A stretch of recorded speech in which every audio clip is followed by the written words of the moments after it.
Kapitel 8. Godzilla i blå kassevogn.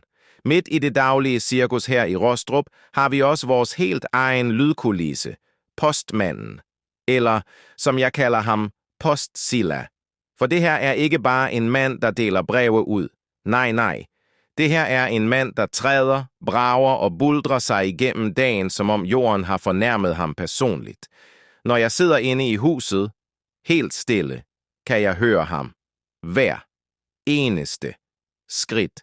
Og ikke bare almindelige skridt. Nej, det er jordskælvsskridt. Hver gang hans fod rammer jorden, lyder det som om han forsøger at stampe sig selv hele vejen ned til magmagen. Hvis nogen nogensinde laver en musical-version af et elefantangreb, bør han spille hovedrollen.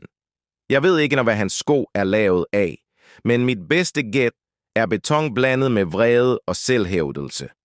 Det er som om han prøver at overbevise sig selv og hele nabolaget om, at han er vigtigere end Gud, men jeg hører ham, før jeg ser ham. Og så er der døren til hans blå kassevogn. Den dør har set ting. Den har været igennem trauma. Og den lider dagligt. For hver gang han lukker den, sker det med en kraft og et raseri, som om bilen skylder ham penge. Det er ikke bare et smæk. Det er et statement. Et boom!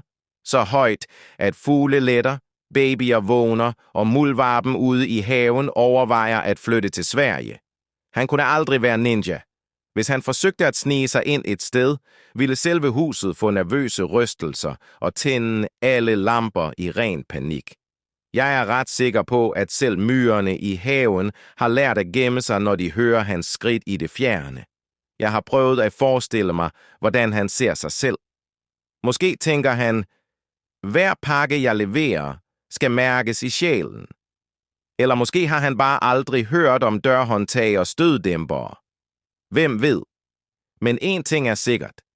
Når posten kommer i Rostrup, så ved du det.